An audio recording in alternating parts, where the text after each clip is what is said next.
Então, a gente está dando início aí. Opa!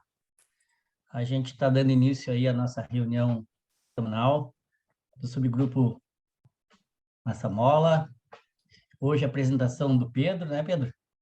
Eu mesmo. Que foi na correria o negócio. Eu vou pro fogo. Então, passa a bola para o Pedro aí. Acho que quem tem que liberar é o Edson, acho que tem que liberar o... compartilhar, eu acho, né? Edilson. Edilson, desculpa. Edilson, Edson, é um izinho a mais, um izinho a menos. Borba. Que dificuldade. Borba, pode chamar de Borba, Ribas. Aí, Borba. Tá bom. Se alguém Sua tiver... apresentação aí, Pedro. Se alguém tiver mais algum recado e quiser dar recado antes aí do Pedro começar, fica à vontade. Daí no final a gente deixa para tirar a dúvida do trabalho dele, da apresentação dele. Fale agora ou cale-se para sempre. Posso falar uma coisa antes, bem rápido? Pronto. Vai. É bem rápido. Eu não sei se o Bruno tá aí, ou os meninos da extensão. Eu queria só...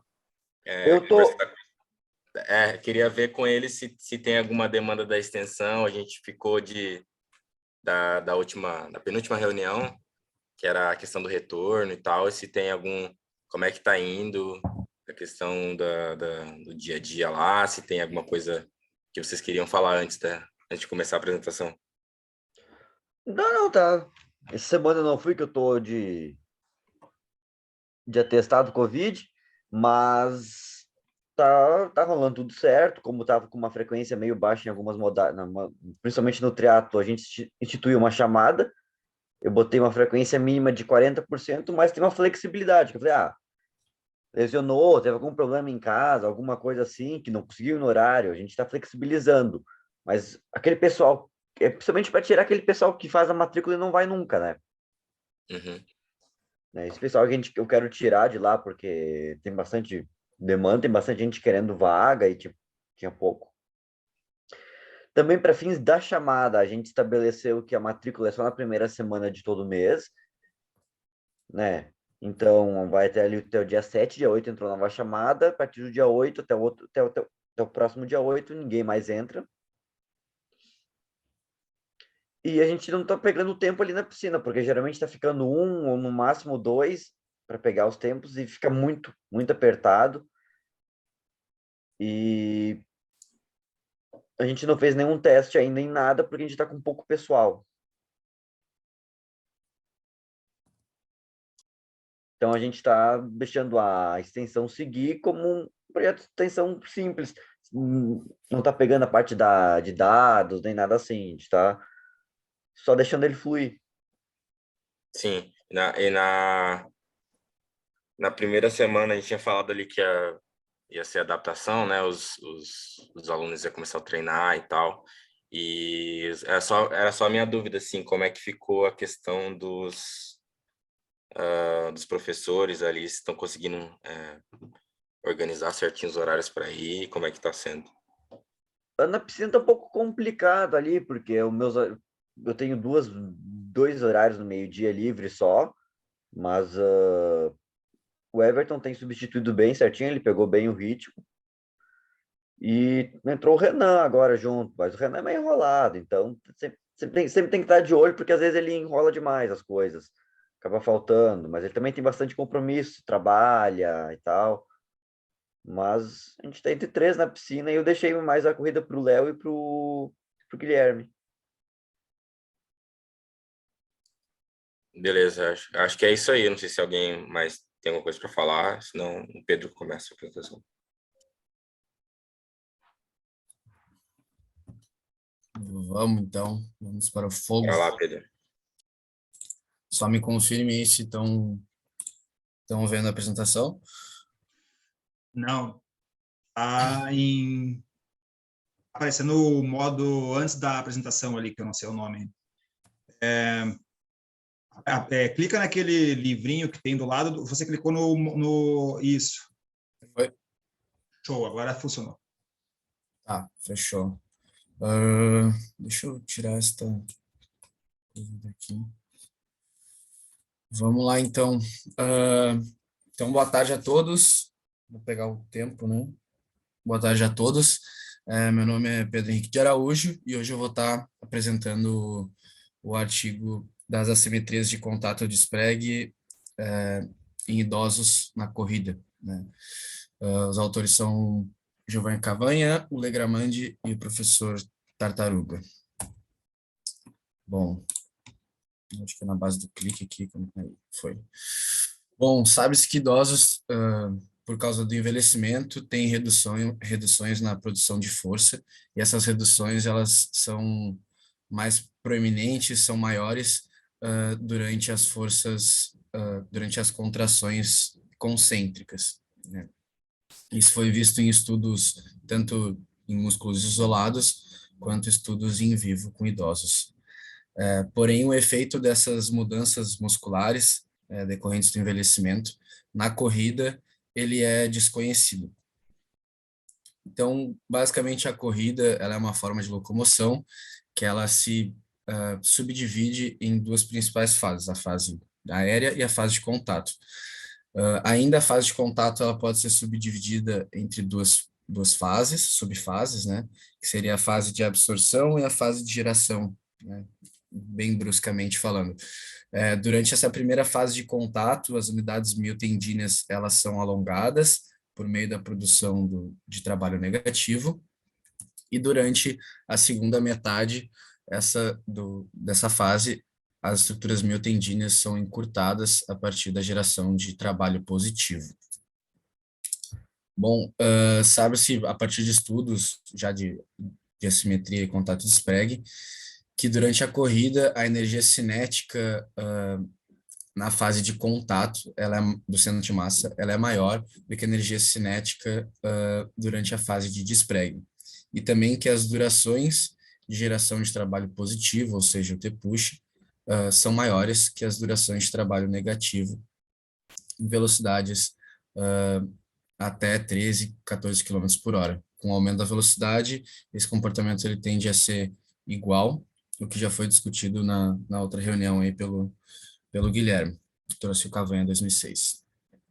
Bom, e esse conceito, essa teoria de assimetria contato de Sprague, ela é consistente, né, essas assimetrias com as forças aplicadas durante essas fases, né? Então, é visto que as forças durante a fase de frenagem são maiores do que as forças durante a fase de push, né, de aceleração. Bom, então, é hipotetizado que essas assimetrias de contato de Sprague, elas são uma consequência da relação de força-velocidade muscular, né? E que quanto maior o deslocamento muscular em relação ao deslocamento do tendão, essas assimetrias elas tendem a aumentar. Isso é visto principalmente com alguns artigos que já analisaram comportamento de fascículos e outras coisas com aumento da velocidade e corroboram com os achados de T-push e T-break. Bom, então a hipótese desse estudo é que se esses achados musculares em idosos, né, de diminuição de força, repercutirem diretamente na mecânica de corrida em idosos, aumentaria as assimetrias de contato de Sprague. Então, para isso, né, para testar essa hipótese, os autores então mensuraram as energias mecânicas do centro de massa durante a corrida em sujeitos adultos e sujeitos idosos, correndo no level, né, no plano, em diferentes velocidades. Bom, então sobre os métodos, como eles fizeram isso? Quanto aos participantes, participaram desse estudo 16 participantes, sendo esses 8 idosos e 8 adultos. Todos os participantes assinaram a declaração de Helsinki e correram num corredor de 50 metros, instrumentados com uma plataforma de força de 4 metros por meio. Ao total, então, foram analisados 124 corridas de idosos, variando as velocidades de 3 a 13 ou até 17 km por hora, alguns conseguiram, e 229 corridas de adultos, variando as velocidades de 3 a 17 km por hora. Bom, então, para análise dos dados, né, foi realizados os procedimentos descritos no estudo de Cavanha 75, que o Guilherme já falou no último encontro, mas basicamente a gente pega a força, diminui a força-peso, a gente consegue chegar na aceleração, e a partir de integrais a gente consegue chegar nos parâmetros de velocidade e posição. Tá? Dependendo do input, né, ou seja, a força vertical ou a força horizontal, a gente consegue chegar nas velocidades verticais e horizontais. E com a força vertical a gente consegue chegar no deslocamento vertical do centro de massa, tá? Então, esses parâmetros vão ser utilizados para cálculo das energias cinéticas do centro de massa, descritos por essas fórmulas, tá? E o somatório dessas energias vai ser a energia total do centro de massa. Bom, a outra parte, então, do tratamento de dados provém dos procedimentos do estudo de Cavanha, em 2006, que caracteriza o T-push, basicamente o intervalo de tempo onde a derivada da energia do centro de massa é positiva, ou seja, é maior que zero, e o T-break como a derivada do centro de massa menor que zero, ou seja, negativo, tá? Um período de tempo. E também foi colocado os pontos de equilíbrio, onde basicamente a energia cinética do centro de massa ele é máxima, ou seja, a aceleração é igual a zero, e a força ela se equipara a força vertical se equipara à massa do corpo, tá? Então são esses pontos de equilíbrio. Daí, então, a gente pode calcular, analisar os deslocamentos do centro de massa, tanto deslocamentos efetivos do centro de massa, tanto na fase de aérea e na fase de contato, tanto para cima quanto para baixo. Quanto ao tratamento estatístico, então, todos os dados eles foram agrupados em classes de 1 km por hora, foi realizado em testes pareados, a partir do software estatístico SPSS. Bom, quanto aos resultados, essa seção de resultados, eles separam principalmente a assimetria aparente e a assimetria efetiva. Tá? A assimetria aparente, eles vão tratar principalmente o deslocamento do centro de massa durante as fases, né, de contato e de voo. Então, o comportamento já conhecido, né, que em velocidades baixas, os sujeitos, eles mantêm, eles não têm, no caso, uma fase aérea, né, ou seja, então o deslocamento do tempo de voo é baixíssimo, e essa razão entre o deslocamento no tempo de contato e o deslocamento na fase aérea, eles tendem a 1. Né? E com o aumento da velocidade, já é bem visto que aumenta-se, então, a fase aérea e diminui a fase de contato. Né? E ali eles colocam que a altura do centro de massa, ela é maior na fase de despregue dos pés do que na fase de contato. Isso também já é bem visto. Então, essa seção ela é um pouquinho sem muita utilidade. Mas agora, para a questão da simetria afetiva, efetiva, eles trazem basicamente os resultados, porém a discussão ela é um pouquinho mais completa. Então, eu vou trazer mais ou menos dessa forma. Tá? Então, o recovery... Opa! Peraí que eu destruí meu fone aqui. O recovery da fase ascendente do centro de massa, que ilustra, então, a transdução, a reconversão da energia cinética em energia potencial, ela é quase nula em idosos, tá? O recovery da fase descendente, que é a transdução da energia potencial em energia cinética, é menor em idosos do que em sujeitos adultos, e, consequentemente, a razão entre essas duas variáveis vai ser maior em idosos. E foi visto também que a razão entre o T-push e o T-break é maior em idosos quando as velocidades estão pareadas. Então, basicamente, eles viram os resultados que os idosos eles são mais assimétricos, tanto na simetria de rebote quanto na simetria de contato e despregue. Então, na discussão, vou falar um pouquinho mais e explicar bem como eles fazem no artigo ali. Bom, esse recovery, o que é o recovery, né? É uma variável que ela representa basicamente o quanto que o corpo está em suporte com o solo, basicamente. Quando o recovery ele tende a 1, seria idealmente um passo completamente aéreo, que, né, na nossa realidade é impossível. Por isso os valores chegam a meio, entre 0 e 0,5. Mas basicamente nesse estudo eles viram que os idosos eles têm um maior valor de R-int, no caso, né, eles passam um maior tempo no solo quando comparado a adultos, né? Então adultos têm um maior tempo aéreo.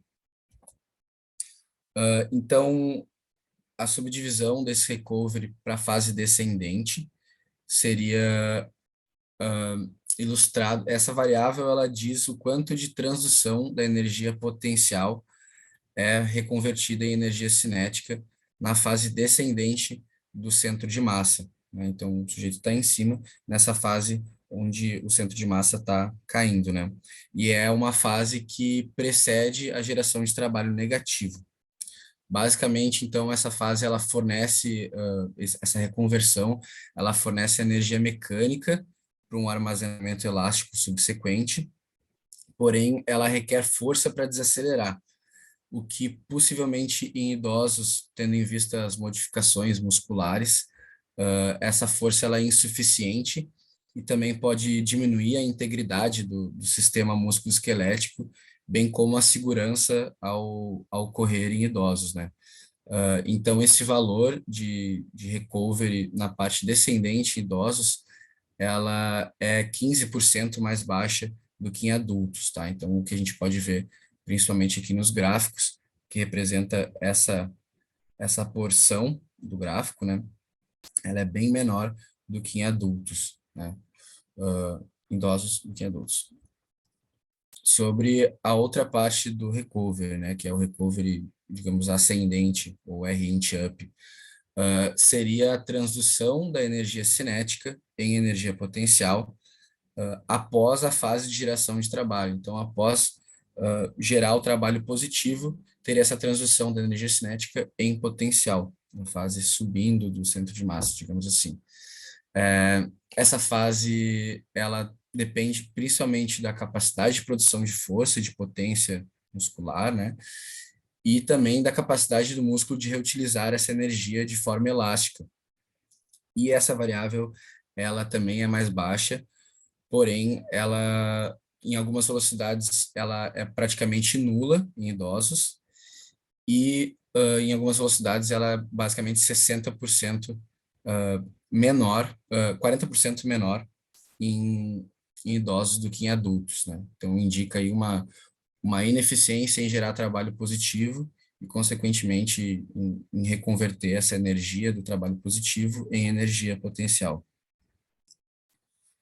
E eles trazem essa variável também, que é a relação entre o R-int down e o R-int up, que por questões matemáticas, né, como o R-int up ele é quase nulo e mais baixo, essa variável ela tem maiores magnitudes em idosos, né, principalmente pelo R-int down ser menos afetado que o R-int up, e esse achado ele concorda com os outros achados musculares, né, em idosos, que os idosos têm mais déficits em ações concêntricas do que em excêntricas, basicamente. E a relação de T-push e T-break em idosos, ela é maior, né? Daí ele no estudo, ele faz uma relação entre momento, né, o impulso, que é força vezes o tempo, e em uma situação ótima, a força, enfim, o momento perdido numa desaceleração, ele seria reconvertido numa aceleração, no caso, né? Mas basicamente a ideia que eles quiseram passar ali é que o T-push e o T-break, eles têm uma relação inversa à força aplicada, né? Então, quanto menor o tempo, maior a força aplicada. Então, basicamente, eles inferem, né, que a força aplicada durante a fase do push, né, fase positiva, de trabalho positivo, é menor do que essa força na fase negativa, ou seja, no T-break, né? E basicamente isso concorda com esses achados da literatura, que os idosos têm mais déficits em ações concêntricas do que excêntricas.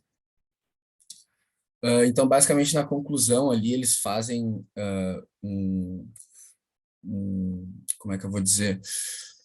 Eles resumem o que já foi resumido nos achados do Calvanha 2006, né, que o modelo de assimetria contato-despregue, ele tem alguns desvios do modelo elástico ótimo, isso é devido principalmente à maior participação de uma geração de trabalho negativo, visto que a energia cinética é maior na fase de contato do que na fase de take-off, e que esse modelo de assimetria e contato-despregue, essas assimetrias de contato-despregue são maiores em idosos, né, tem maiores desvios do modelo ótimo, e também se devem a essa diferença entre a geração de trabalho negativo e positivo, e que, por causa disso, os idosos, no caso, eles teriam maiores tempos de contato e gerariam mais força,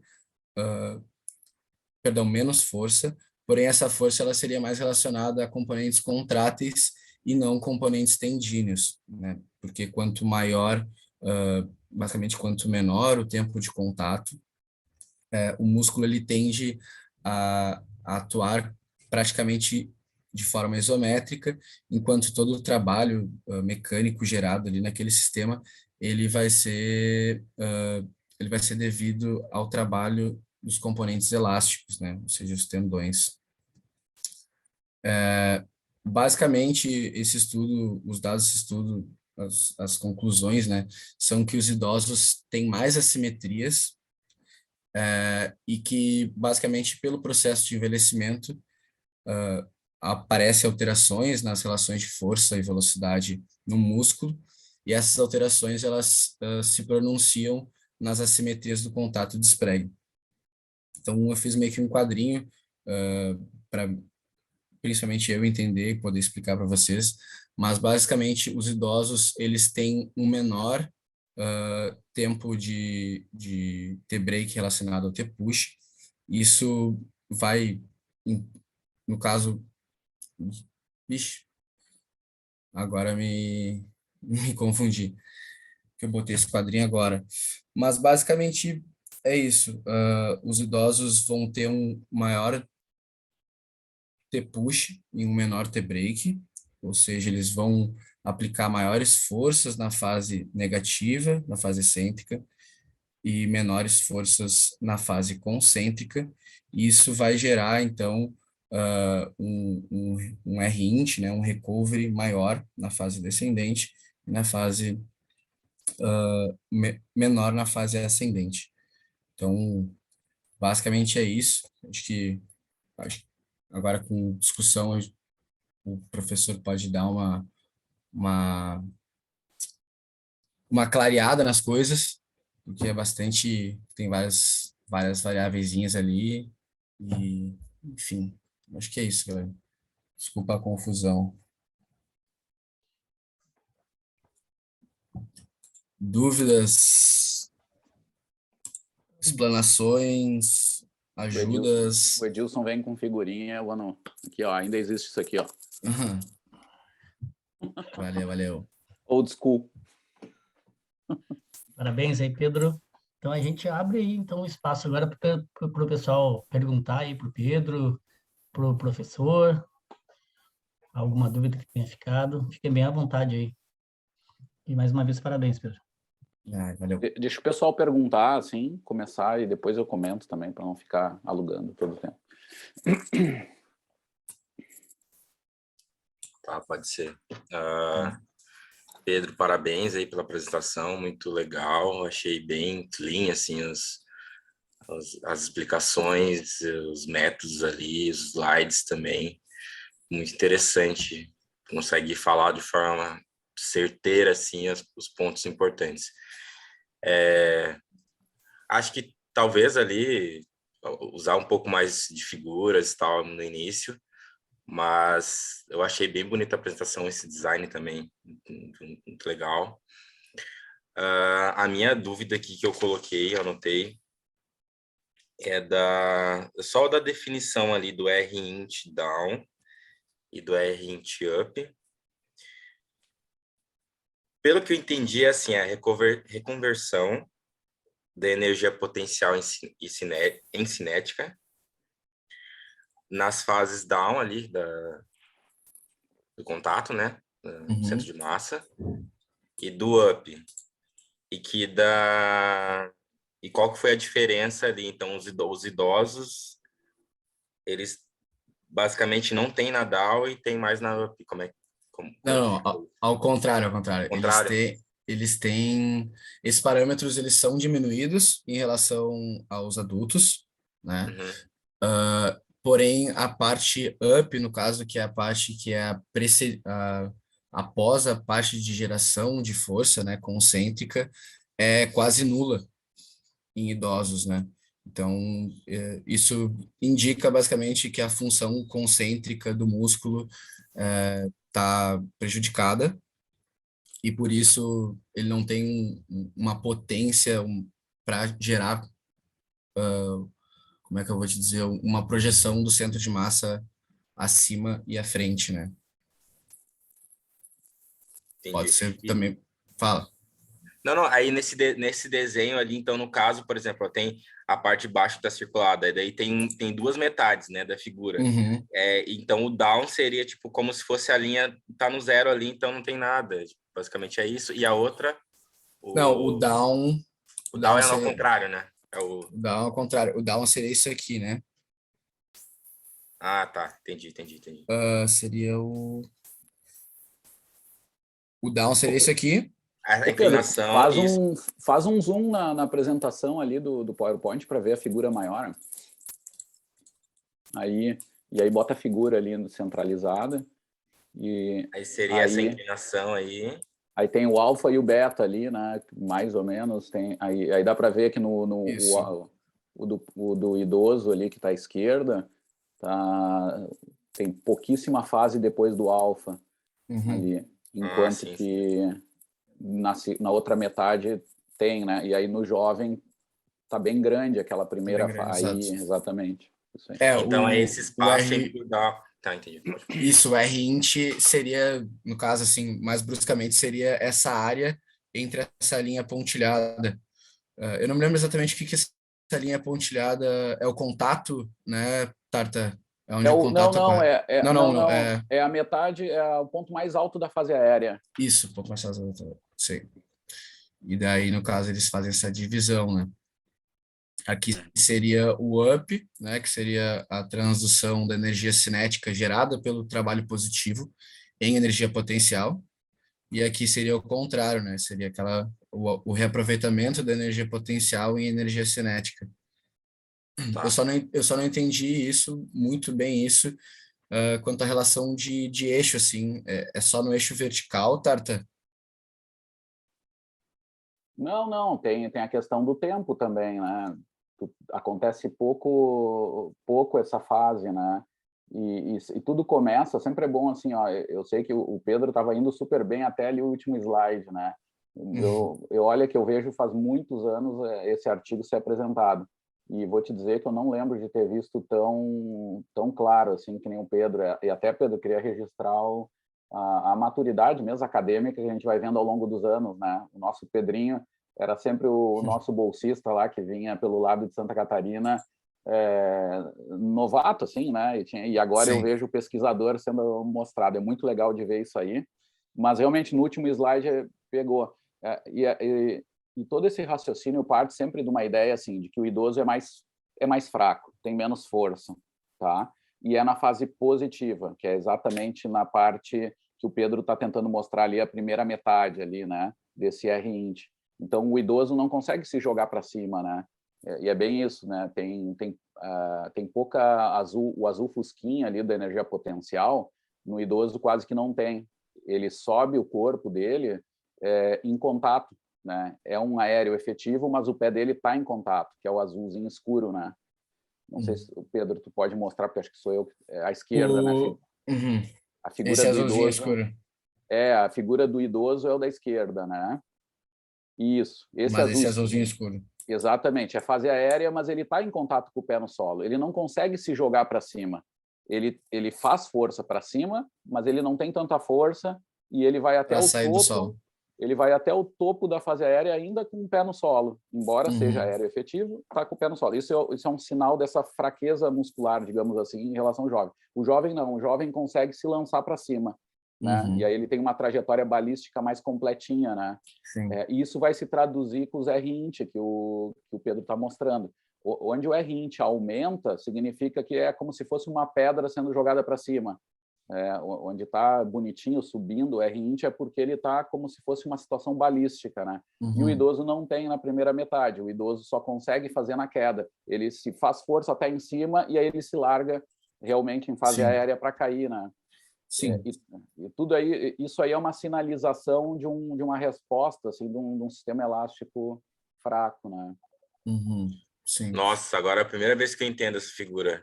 Pô, essa explicação do R, porque ó, você tem que aqui ele saiu do olhar. solo, né? Isso, nesses pontos, é bem no onde está tracejado, que tem que olhar lá em cima as cores, ó. Uhum. Muda a cor. Muda a cor, daí vem o potencial e depois a cinética até o outro ponto ali. Mas é muito complicado esse gráfico.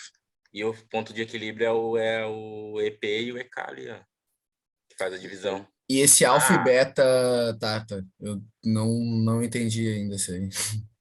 Não, o alfa e o beta, gente, seriam as fases em que há trabalho muscular, digamos, ou do músculo tendão. Tá? Uhum. No meio, onde não tem alfa e beta, é porque não há ação do músculo tendão. Tá? Então, Sim. resumindo um pouco. E aí a coisa inverte. Aí no idoso, a fase alfa, que é onde tem o trabalho positivo, né, músculo tendão, ele tende a ser um pouquinho mais longo, embora nessa figura não se mostre tanto, mas ele tende a ser mais longo, que seria algo parecido com uma representação do T-push, né? Esse tempo. Então, ele é meio que compensa depois a fase que não é ativa, é passiva, né? Ali aqui dá para ver um pouquinho mais. Eu fico falando e não tenho mouse, parece que eu tô coisa de professor. Me liberem aí para eu também compartilhar. Quem é o coordenador é o senhor Borba, né? Vou parar aqui então. Vai abrir não, fica aí. Deixa eu ver se eu consigo botar por cima aí, mas a gente faz tudo em tempo real. Vamos ver. Então, só para confirmar aqui o que o Pedro está explicando, né? Vocês estão vendo minha? Não, acho que eu tenho que parar de... Então tem que parar mesmo o compartilhamento de vocês. Vejam se vocês conseguem ver minha figura. É a mesma figura, agora, né? é a mesma figura. Então, mas só para eu mostrando, enquanto eu estou mostrando o mouse também, né? Então, toda essa fase aqui, né, é o up, seria a parte de trabalho positivo. Teria a ver com o T-push, que é um dos principais assimetrias que aparece nesse estudo, né? O T-push do idoso é maior, é a fase alfa. Tá? A fase beta é quando as energias, tanto a potencial, que agora é vermelha aqui nessa fase, quanto a parte verde, cinética, elas estão em paralelo. Isso significa que há uma variação de energia do músculo tendão, tá? E inverte um pouquinho, né? No idoso, tu tem longo essa parte ativa, tá? E o Pedro explicou bem, tu tem um tempo de trabalho positivo grande porque a força é relativamente menor. Então, o momento de todo esse cálculo aqui seria integral força-tempo, né? Acaba tendo essa compensação. Por isso que o T-push é um pouco longo no idoso, porque ele tem pouca força. Então, ele precisa de mais tempo para produzir uma força mínima necessária. E depois, só que compensa com o quê? Ele não tem força, não se joga para cima tão forte, então ele quase não vai para cima. Vejam que é muito pequena a fase passiva, a fase balística, né? Que é essa partezinha aqui. Vejam que o R-int nem acontece aqui, é pouquíssimo, né? O nulo. E olhem no jovem como é grande essa fase. Ele se joga para cima e aqui tem o azul fusquinha aqui, é a fase em que os dois pés estão fora do ar mesmo. Ele se joga para cima mesmo. Não é completamente ideal, igualzinho à queda, mas é bem mais elástico, digamos, do que o idoso faz, né? Isso a gente mostrou na reunião anterior, né? Lembrem que eu comentei isso, que nas baixas velocidades acontece isso também, né? Tu tem só essa fase de queda em aérea real, né? Esse pontilhado, então, seria a fase aérea mesmo. Real é isso, tá? Quando os dois pés não estão em contato com o solo, tá? Bom, e tudo isso é um resultado dessa pouca força, né? Voltando ao que o Pedro estava explicando. Aqui tu tens um R-int baixíssimo na fase de subida, enquanto que no jovem é muito grande esse R-int. Ele tem... Só que a confusão, por isso que eu sempre falo para ter cuidado com o R-int, porque às vezes o pessoal confunde com a parte da caminhada. Enquanto que na caminhada o R-int tem a ver com recovery, e até o Pedro chamou assim, a gente costuma não chamar assim, só para não confundir, porque está certo, não está errado o que o Pedro falou, mas não tem nada de função muscular nessa fase aqui da corrida. Aqui é só um produto do que está acontecendo no contato, mas todo esse R-int aqui, na verdade, é a fase aérea.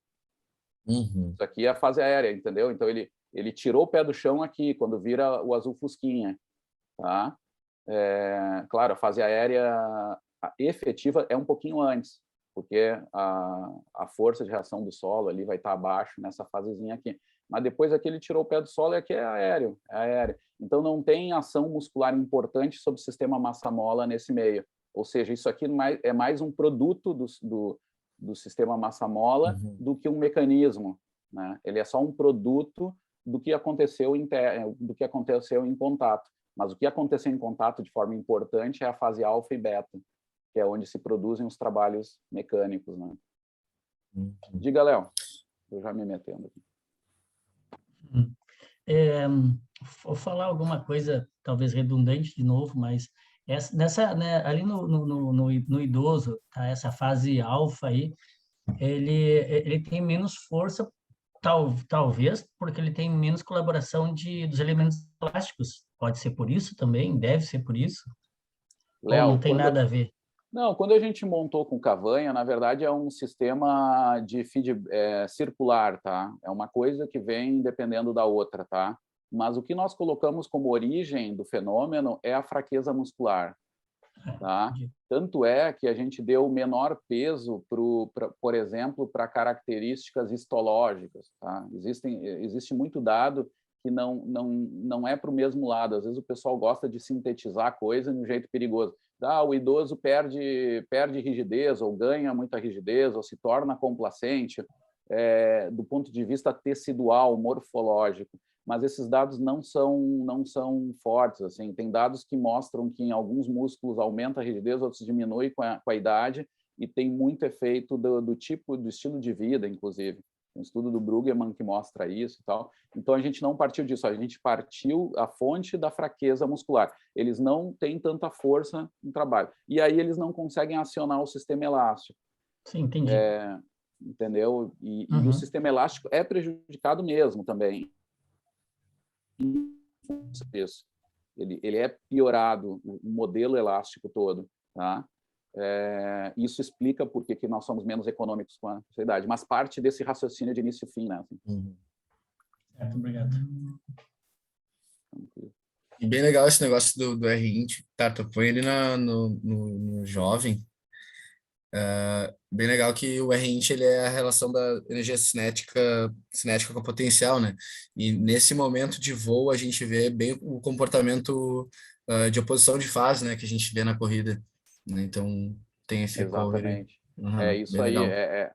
Esse recovery, diferente da caminhada, que é um mecanismo minimizador, isso aqui, na verdade, é só uma questão balística. É o que eu falei do exemplo da pedra. Quando a gente joga uma pedra para cima, a pedra começa a desacelerar, menos 9,81 metros por segundo ao quadrado. Ela desacelera até ir a zero. Enquanto ela vai desacelerando, vai perdendo energia cinética, vai ganhando energia potencial.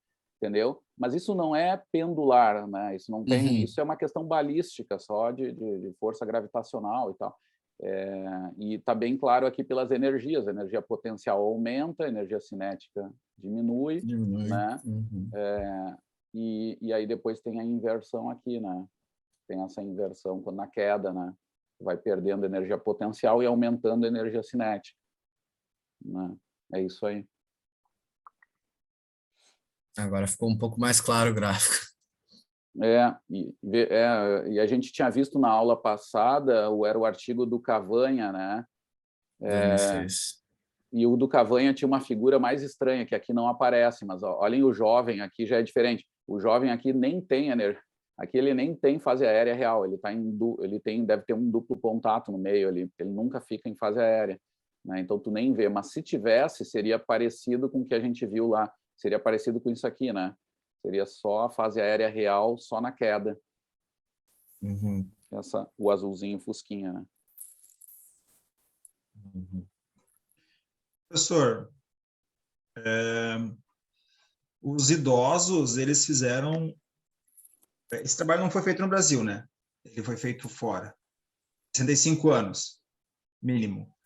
E essa velocidade de 17 km por hora foi fácil de atingir? Eu não consigo imaginar um idoso correndo. Para mim, os idosos que eu conheci não tinham condições de correr a 17 km por hora.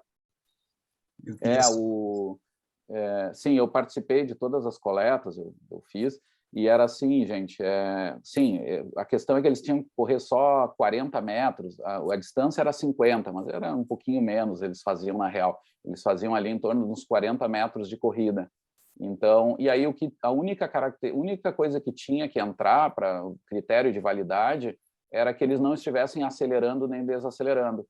Mas se eles conseguissem correr aqueles metros ali no meio em velocidade constante, naqueles metros centrais ali, tá valendo, tá?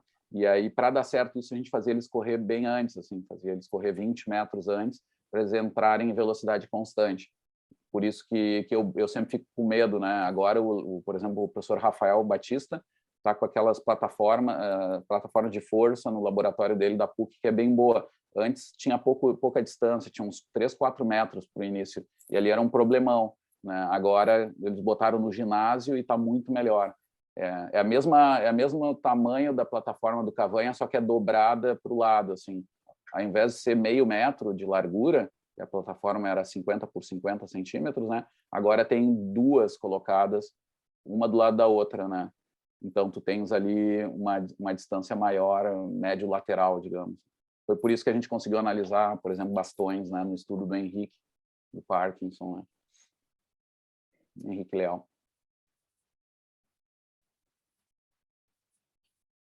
Mas ele perguntou uma coisa, eu já começo a falar de outra, né? Esse é o problema de ser velho.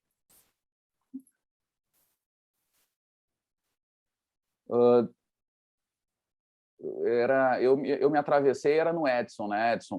Não sei se tu quer continuar aí, cara. Não era isso. Eu anotei aqui essa dúvida do R-int ali. Eu também tinha anotado se era relacionado ao R-int da caminhada, mas o professor já tinha falado, né, que o mecanismo é diferente, não é o resultado, mas não é o mecanismo, mas é uma consequência ali das trocas. E acho que lá no final apareceu alguma coisa de 60%, mas acho que era essa confusão aí, né, dessa dúvida que tinha aparecido do R-int da caminhada. Eu não vi, na apresentação final eu vi lá uns 60% no último slide ali. É que no estudo eles traziam, tipo, o valor de R-int foi 60% do valor dos adultos, no caso, né? Ah, tá, a diferença entre... Daí eu fiz a diferença. Um era 85 e o outro era 60, né? Tá, entendi. Daí eu fiz 40 e 15.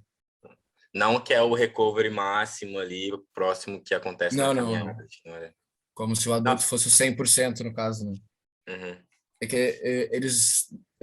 estudo descritivo, né? Eles não fizeram muito... Sei lá, não tinha tamanho de efeito, alguma coisa assim, né? Magnitude. Daí... Não, eles demonstraram assim, né? Tantos por cento do valor do adulto. O professor Cavanha adora fazer essas razões, assim, que não são coisas muito modernas, muitas vezes, né? Mas o importante de tudo isso, né, Pedro, é lembrar disso, que essas diferenças, elas não têm nenhuma relação com o mecanismo minimizador pendular, né, por exemplo. Sim. Né? Ele é, de novo, como o Edson falou, ele é um produto de um sistema elástico, porque é mesmo, imaginem um pogobol, algo que é super elástico, uma bola de basquete, né, que tem um coeficiente de elasticidade bom. Ele é muito parecido entre a subida e a descida, né? e perde pouca energia, ele pica e depois volta a quicar e vai voltar numa altura parecida, embora perca alguma coisinha. Isso é um sistema elástico ideal. É essa relação que a gente vê com o ser humano. Ó, nesse caso aqui, o idoso está longe de ser essa bola, né? Olhem a fase aérea dele, real, né? Só a queda aqui, né? A 17 km por hora, né? Chama muita atenção. É uma coisa que a gente não consegue ver com os olhos, mas é esse o dado. Ele está em contato com o pé até o ponto mais alto da trajetória. É uma mola muito cansada, digamos. Mas, de novo, não dá para dizer que é estrutural, né? Só dá para dizer que o mecanismo elástico dele é bem deteriorado, né? É uma outra forma de visualizar, né? Um produto de um mecanismo aí piorado, né? Sim. Era isso aí de dúvida que eu tinha. Parabéns de novo aí, Pedro. Tem... bom, eu vou... Posso? Vai, tá. Alguém quer? Me segurei, já me meti, né? Mas olha só, eu vou mostrar uma figura aqui, eu peguei da internet, para explicar um pouquinho o que tem no final do resumo, né? É um dos dados, assim, de mecanismos e tal, super legal, assim, no artigo nós temos que adicionar na discussão lá que a gente não comprova, mas a gente sugere um mecanismo que é muito legal, que tem a ver com relação força-velocidade muscular, né? Eu tinha meio que preparado a figura, mas não sei onde é que foi parar, mas é uma coisa dessas aqui, deixa eu ver se eu consigo. Estão vendo? Vai estar carregando. Ixi, Maria. Vai abrir a tese do cara. Volta lá. Nem pensar, né? E é do Martino Franchi, gente. Esse cara é um italiano que eu conheço, está em Padova, muito cabeção, assim. Ele está fazendo análise de arquitetura muscular e tal. Tu pode jogar essa imagem numa... Clica com o botão direito. Saí. Putz, que pateta. Vamos de novo, gente. Eu cliquei errado, não segui o que o Pedro me disse e me ferrei. Onde é que eu tinha visto uma relaçãozinha? Tá, essa aqui que é terrível, aí me apareceu essa aqui que é boa. Aí essa aqui eu clico o botão direito, copia a imagem, pode ser? Open... Aí, pode ser. Já foi, né? Dá para ver. Olha só, gente.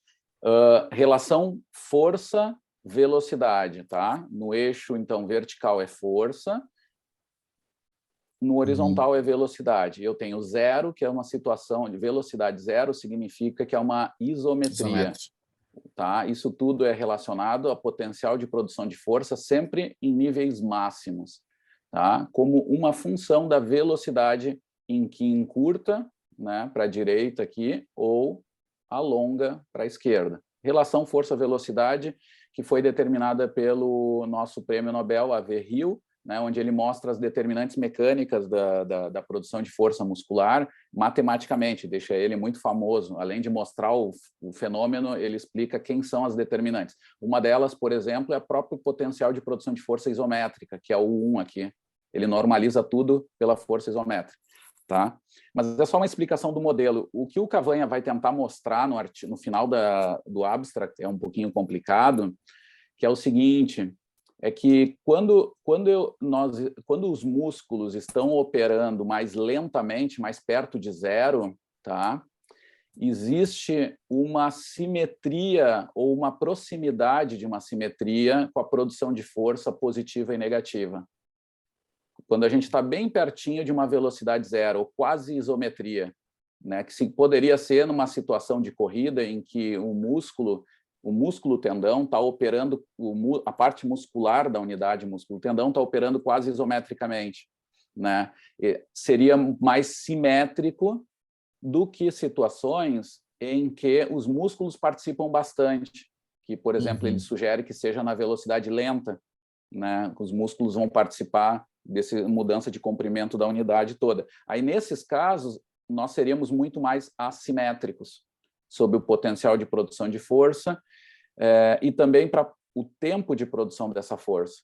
Então, o que ele vai dizer é que esse estudo do idoso e do jovem adulto, ele é uma indicação, né? Sugere, ele não comprova, porque não medimos direto o músculo, mas que a produção de força muscular ela está operando segundo as leis de Hill, né? E isso explica, em boa parte, o porquê que nós somos mais assimétricos nesses parâmetros do sistema massa-mola em baixas velocidades e mais simétricos em altas velocidades, onde os músculos operariam mais próximos de uma isometria.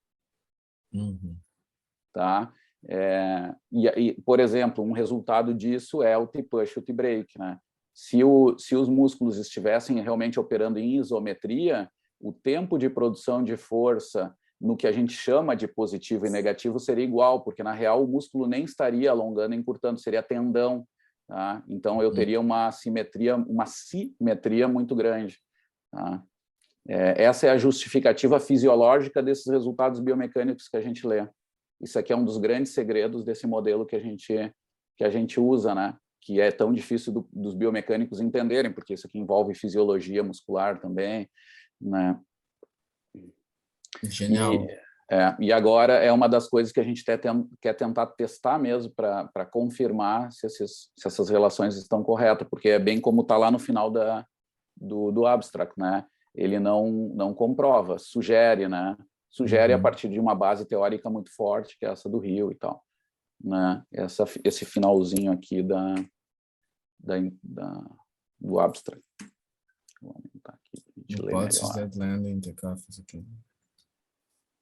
Isso, o tempo, então, para elevar e acelerar seria trabalho positivo, e, né, absorver essa quantidade de energia, né, é maior nos idosos. E aí ele vai sugerir, né? Então, esses achados implicam uma diferença na força, né, entre alongar e encurtar durante o kick, durante o bouncing, né? No qual é maior nos idosos. Isto é qualitativamente consistente com uma relação força-velocidade mais assimétrica, né? Ou seja, o idoso operaria com velocidades de contração muscular maior, por estar usando mais, né, no comprimento e alongamento, né? E isso indicaria essa assimetria maior, né? Uma fuga do modelo massa-mola ideal maior por causa disso, né? E aí botamos isso, né? Mesmo que não prove, né, a hipótese, mas a gente conseguiu manter a hipótese, porque o revisor queria tirar, né? Dizer, vocês não têm como, vocês estão especulando. Aí a gente falou que, em ponto de vista teórico, tinha muito sentido. E aí achamos esse meio termo, né? Então, não provamos, mas aqui a hipótese que o landing take-off asymmetry na corrida deriva de uma resposta diferente do músculo ao alongar e encurtar, né? Conforme eu vou me tornando mais elástico, eu estou usando mais tendão ali no meio, e meus músculos estão operando de forma mais lenta, mais simétrica nessa relação. Opa, não era aqui mesmo. Mais simétrica, eu estou mais próximo dessa simetria. Tá? Isso é uma coisa interessante o músculo, né? Conforme eu faço mais rápido as velocidades, eu vou me tornando mais assimétrico no meu potencial de produção de força. Também. Isso aqui é um dado importante, né?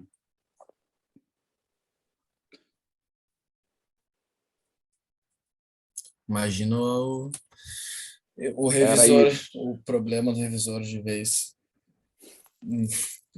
Não devia ter nenhuma familiaridade com esse... Mas sabe que tem uma turma boa, né? Tem, provavelmente, ali os revisores era a turma dos ingleses ali, Lishwark, o orientador dele, que agora me faltou o nome, um cabeção ali de Londres. Tem uma turma que sabe de mecânica muscular, que usa muito Cavani, assim, de uma forma bem boa. Então, a gente pegou um cara que até entendia bem, o outro não, o outro é como o Pedro falou, né, que era um mais biomecânico, e aí não entendia. É difícil a conversa, assim, porque o cara ficava numas bobagens, assim. Mas nesse nível de revista, realmente deu certo, né? Porque o principal ali é o modelo e o raciocínio mais do que detalhe, né? Metodológico, etc. Ótimo. A gente está conversando, que o Pedro já é também antigo, ele sabe das nossas batalhas, né? Quando pega um revisor mais biomecânico, às vezes são muito metodólogos, né? E esquecem da mensagem científica, às vezes estão no erro da medida e não saem disso, né? Mas também tem o outro lado, né? Os muito fisiologistas que às vezes não sabem nem de unidade direito e tal. Né, Edson? A porrada vem de tudo que é lado. Estamos no meio. No meio do fogo cruzado, Exatamente. infelizmente. Mas, gente, uma coisa importante também que eu queria gravar, assim, antes de deixar passar também os outros perguntar, é que essa questão de não estar aprovado é uma das grandes coisas que a gente quer tentar responder. Com essas análises com ultrassom, com essas medidas mais diretas de músculo-tendão, a gente quer confirmar essas coisas, né? E a gente vê que a literatura não está muito atenta a esses achados gerais, assim, eles ainda estão muito no o comportamento do tendão de Aquiles ou calcâneo. Tem ângulo de penação ou não, mas não tem uma teoria por trás forte como essa que a gente mostrou agora nesse artigo. Esse artigo aqui sustenta uma hipótese num nível muito grande, assim, se a gente consegue fazer medidas diretas de alguns músculos e comprovar isso, ou não, testar, né, essa hipótese, é um dado muito maior do que simplesmente dizer que aumentou o ângulo de penação, rigidez aumentou ou não, mudou o comprimento, entendeu? Tem uma base teórica por trás e uma hipótese muito bem formulada, né, que está testando algo que tem impacto sobre a energética, né, de corrida, que é bem importante. E é uma das coisas que a gente quer fazer nos próximos anos, queria deixar esse registro, assim. E já que a gente entrou aqui, é difícil de explicar, quando eu tenho que explicar essa hipótese, tem que mostrar todo o raciocínio do Cavanha. Aqui a gente já fez, então aproveito para dizer, é uma das coisas que a gente quer fazer nos próximos anos. Tarta, e como é que faz essa avaliação por eletromiografia? Não, hoje tem a eletromiografia quase sempre está junto, tá? É parte mesmo. Mas o que adicionou, que está dando muita possibilidade, é a técnica de imagem, né? São os ultrassons, coisas assim. Então, tu consegue ter ideias de área, volume, né? E aí tu consegue, com a eletromiografia, estimar também a força naquele músculo, né? Em humanos, tá? Porque em animais o pessoal está botando sensor de força mesmo, que são os sonomicrômetros, né? Que sensores de cristal que fazem essa análise de força, mas isso é bem difícil, assim, para humano não se consegue. O que o pessoal está fazendo são essas medidas indiretas, aí estimam a força e a parte de comprimento medem aí com mais certeza. E aí dali tiram rigidez e ação mesmo do músculo. Por exemplo, o André Amonte, nosso colega lá de Verona, ele conseguiu fazer análise sobre o trabalho muscular e trabalho do tendão diretamente em alguns grupos musculares em corrida. E aí ele confirmou o que o Cavanha vinha dizendo há anos, que conforme aumenta a velocidade, tem mais trabalho de tendão, menos de músculo, e ali tem uma elasticidade, aí já se comprova algumas coisas, né? Tem um estudo da Lai bem interessante, da Lai não, do Lai, eu acho, que analisa isso, né? Ultrassom em máxima velocidade fazendo sprint, né? Tem esse comportamento também. Só Esse falta cara está juntar as fazendo coisas, trabalhos né? muito legal. O Gaspari conhece ele, é um cara que tem bem dessa fisiologia clássica nossa, assim. É um cara que faz poucos trabalhos, mas muito impactante, com muita programação, e eles têm usado. E aí entra mais uma coisa, né, Léo, só para lembrar, assim, além dessas medidas para alimentar o modelo, eles têm o próprio modelo musculoesquelético, que é bem complicadinho ali, que entra esses modelos de Rio, né, da relação força-comprimento, força-velocidade, tudo em termos matemáticos, e dali o modelo vai te dizer que força que o músculo estaria atuando e como é que é a distribuição de forças nos músculos, tá? Porque o que eles têm? Eles estimam quais são as forças articulares, digamos, e aí tu sabe que está tendo ali um torque extensor de joelho, tá? No caso ali, um torque sobre os extensores do joelho, tá? Então, tu sabe que tem os quadríceps ali e mais alguma coisa ainda, é uma bagunça o modelo. Eles estimam pelo modelo musculoesquelético como é que é a distribuição dessas forças. E eles retroalimentam isso um pouquinho com a eletromiografia, porque a eletromiografia não te diz força diretamente, tem aquela discussão, né? Ela não vai dar informação, mas ela te ajuda a estimar essas forças musculares, né? Ou seja, respondendo assim mais sucintamente, tem essas técnicas experimentais e somadas ao modelo musculoesquelético, que alguns são mais simples, outros mais complexos, né? O mais famoso é o modelo do OpenSym, né, que o pessoal vem melhorando e vem adaptando para cada tipo de ser vivo, para cada característica anatômica. Cada vez eles estão melhorando um pouquinho mais esses modelos para tentar estimar essas forças e ter essas informações, né? E é o que a gente pretende usar aí nos próximos anos. se a gente conseguir comprar o ultrassom até dezembro. Mas, Tarta, daí me vem uma dúvida biomecânica, metodológica. Como integrar um ultrassom com baixa taxa de amostragem com dados, sei lá, de plataforma de força, de outra coisa? Não, tu tem, realmente, tem limites, né? O estudo do André Amonte foi com o equipamento que a gente quer comprar, que registrou numa boa qualidade a 60 Hz, porque tem essa relação, né? Às vezes tu aumenta a frequência da amostragem e aí tu perde a qualidade da imagem, às vezes tu já não consegue ter as medidas, né? Mas não tem jeito, a gente, até onde ele calculou, dá para fazer. E já existem equipamentos até melhores do que esse, com uma frequência de amostragem maior ainda, com mais sensores na sonda, né? Que é sempre, eu acho que a base disso são os cristais ali, que emitem um sinal e tal. E eu acho que tem mais ou menos sensores, tá? Mas realmente tem esse limite ali, e o Monte foi para corrida em ritmo de velocidade de distância. E é o que a gente quer tentar usar, né? Com esse equipamento aí, da Telemed, se chama, né? Saiu até uma revisão bem boa sobre isso, para quem tem interesse. Tem uma revisão sistemática comparando os métodos mesmo. Também tem uma boa parte narrativa onde compara essas técnicas atuais. E o Telemed está sendo bem usado, né? Que é o que os ingleses usam também, o Lee Schwartz, Dominic Ferris, né? Uma pergunta, como é que funciona essa técnica? Do ultrassom? Do ultrassom, como é que consegue... É uma sonda, não sei se tu já viu, é uma sondinha que os médicos usam, às vezes, para outras coisas, né? Sim. E só que esse é o desafio. A sonda, ela tem umas sondas que são assim, né? Tipo um garfo, elas não são assim ponteira, né? Porque quando é ponteira, tu tem que fixar na região da perna, e aí fica um troço para fora, assim, reto, né? Perpendicular à perna. Então, o que eles estão conseguindo usar são sondas que elas vêm como um formato, não sei bem direito, um garfo, assim. Então, a sonda está aqui, ó. Então, tu fixa na perna, e aí tu cola ela também, tu bota adesivo em volta, assim, mas a sonda fica na região ali que tu quer de análise. E essa sonda tem que ser grande o suficiente para tu conseguir ter uma medida de tendão e músculo. E aí tem todo o rolo, né? Imagina em corrida aquele troço balançando de um lado para o outro. Os caras tem que ser muito bem fixado. O André Amonte lá me mostrou a técnica que conseguiu fixar e teve medidas boas, assim. Mas é um desafio, né? É bem difícil.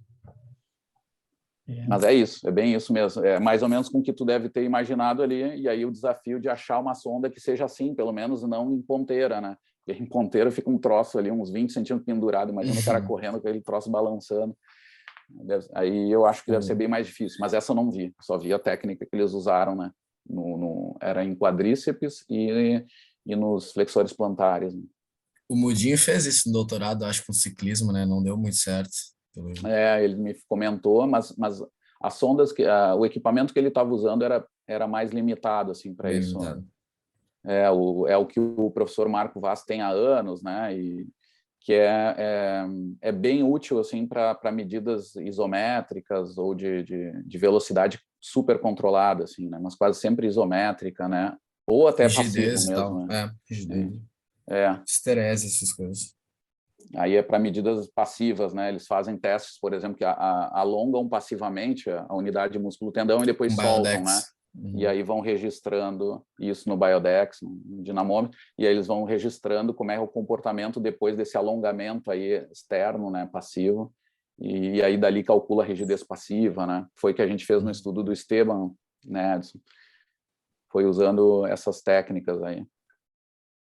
Agora a nossa ideia é fazer dinamicamente.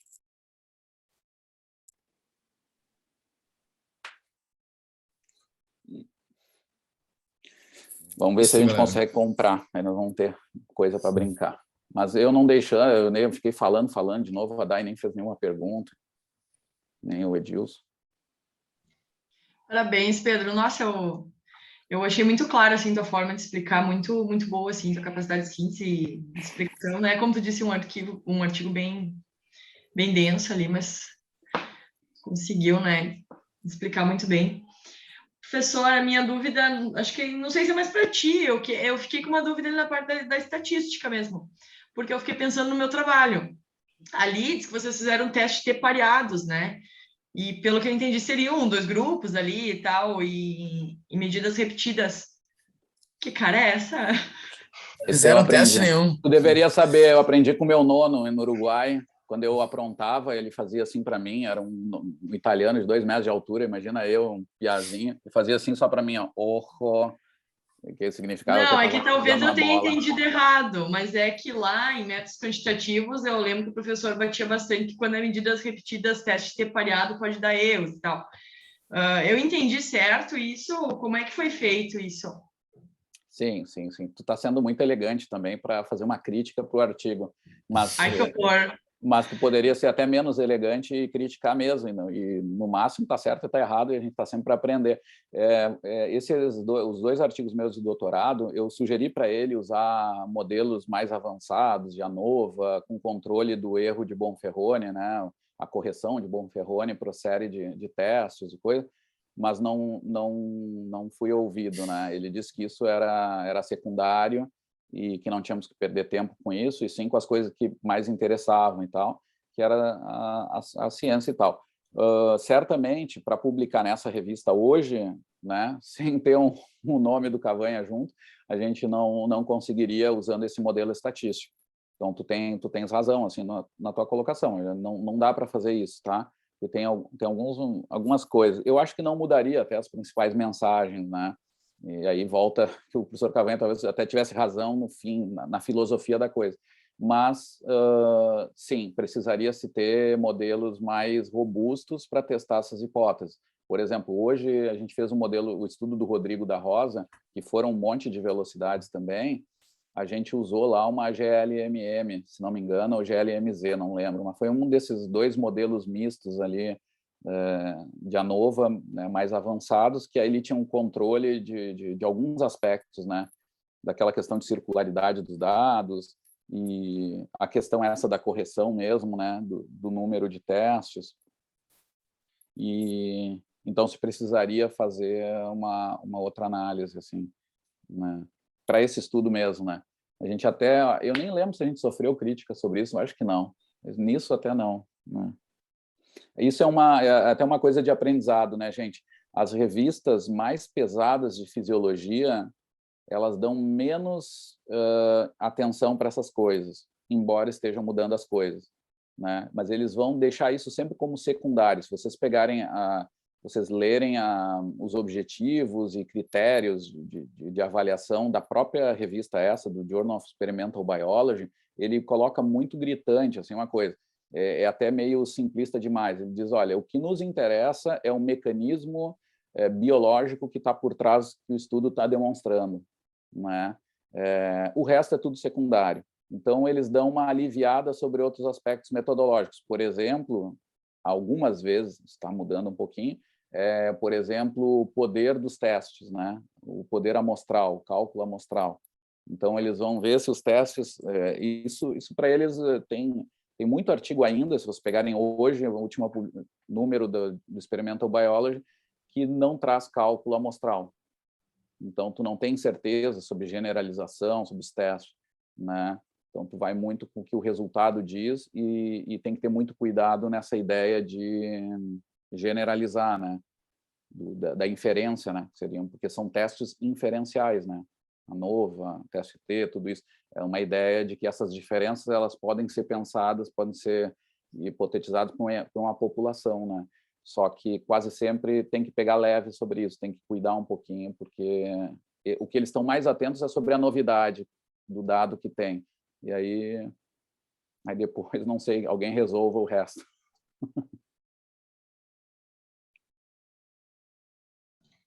Certo, obrigado. A Gabriela me falou que eles são bem... Eles gostam de rodar 20 TST do que fazer uma nova, né? Resumindo, sim, é isso aí. Rudimentares. Eu até falei isso com um professor de estatística que eu fiz uma matéria da pós ali, ele falou, não façam isso, por favor. É verdade. Em quesitos estatísticos, né? Hoje a gente não faz, né? É bem isso. Uma coisa só eu tento dizer sempre assim, continua valendo o que o professor Cavanha fala, né? as ideias têm que ir na frente do método, assim, né? Eu vejo muita gente, às vezes, se perdendo, gente que aprende a fazer, sei lá, revisão sistemática e fica só fazendo revisão sistemática. Aí, quando tu vai ver, às vezes, a metade das revisões sistemáticas não tem nenhum sentido. Mas é porque ele aprendeu a técnica, faz o negócio. Quem critica muito isso até é o futuro orientador do Edson, né? Ele vive, né, fazendo essa briga na internet sobre isso. Então, são os metodólogos, às vezes, que botam... Só que eu acho que a gente tem que achar o equilíbrio, tem que fazer um bom método, não botando, né, a carroça na frente dos bois, né? Continuando lembrando que ainda tem algo de especial ali, que é o mecanismo que está por trás, é o conhecimento que está por trás, mas não impede de se fazer uma boa estatística.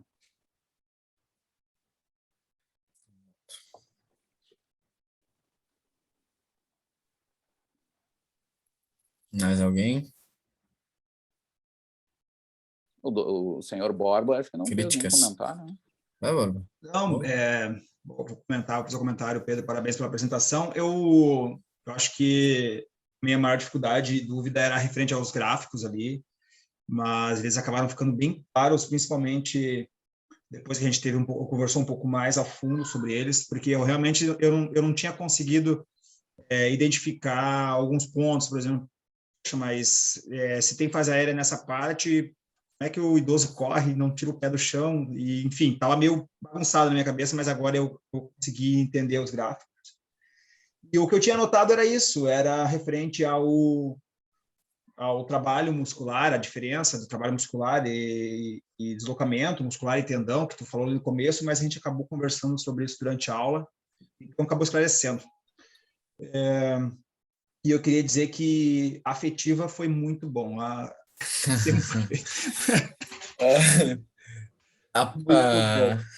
simetria afetiva. É o nosso poeta da fisiomecânica, né? Porque realmente é afetivo, né? Essa variável, a gente tem muito afeto sobre essa variável, né? Então, ela não deixa de ser afetiva. Querendo Parabéns ou não, tem pro que Pedro. ter afeto, né? Ai. A gente perde, né? O pesquisador, mas não perde a piada. Mais alguém? Alguém tem algum comentário? Acho que se não... O Edson sempre tem uma perguntinha a mais ali. Não, ele está se coçando. Daquelas ele olhou a hora, assim, coçou o bigode e falou, bah. Daquelas assim, tá, se tu pudesse resumir em uma frase esse estudo. Não vou fazer essa sacanagem. Não, brincadeira. Não tenho nenhuma pergunta, não. Achei muito, muito legal, de novo. Agora entendi um pouco mais. Acho que cada vez que eu vejo mais uma apresentação desse artigo, dessas variáveis, vão ficando mais claras, assim, as coisas e tal. Mas é isso. Eu só fico aqui anotando e pensando em várias ideias do que fazer. Se eu fizesse isso no futuro e tal, ou se eu fizesse com saltos, até aquele artigo lá que a gente tem que escrever, né, professor, dos defeitos das diferentes frequências nos saltos e tal, se isso teria esse mesmo comportamento de ação muscular e tendínea e tal. Porque no modelo do Cavanha aparece também a questão dos saltos, né? Então, não sei, estava pensando nisso, assim. Não, é verdade. O modelo de salto vertical, ele é um modelo mais próximo até do modelo ideal, né? Porque uma simplificação de todo esse modelo é imaginar que esse modelo atua verticalmente, digamos. Depois tem reflexos horizontais que a gente considera, né? O Cavanha considera, mas ele parte de uma matemática, de um modelo que ele é vertical. Então, o salto vertical teria mais relação, assim, e tudo faz entender de que é mais ou menos isso. Se tu faz saltos mais baixos, provavelmente tu tá usando mais músculo, sabe?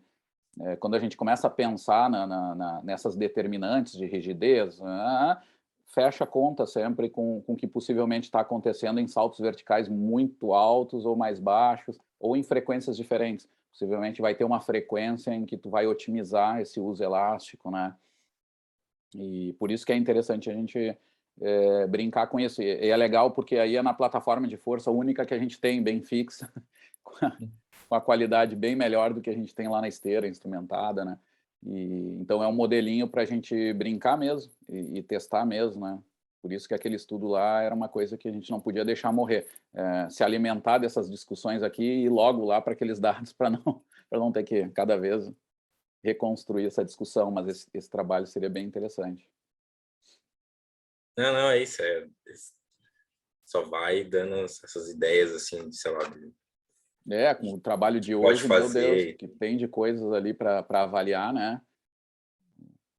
Tem todas essas assimetrias aí estão colocadas, né? Como é que se dá? Será que tem um ponto ótimo ou não?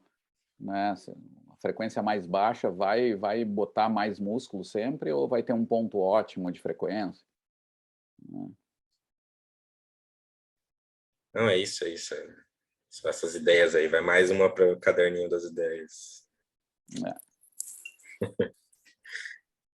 Verdade.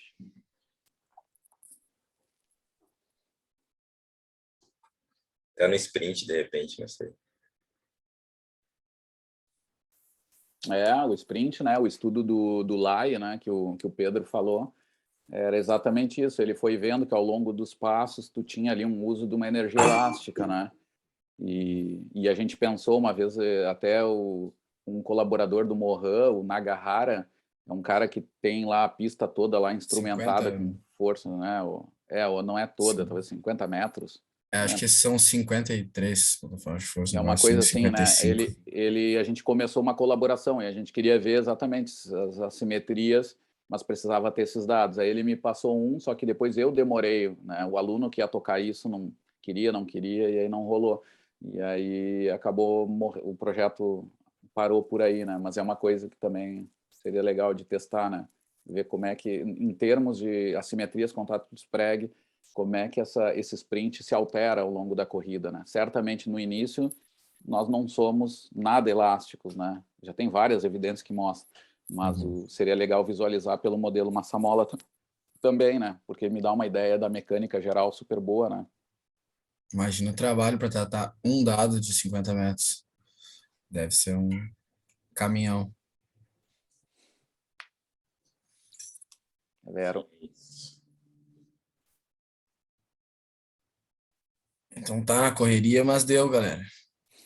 Feito, parabéns, Pedro, muito legal. Graças. Show, mais alguma dúvida? Eu vou parar a gravação, se tiver tudo ok, todos os comentários feitos. A gente pode falar bobagem, né? Aí a gente pode falar bobagem.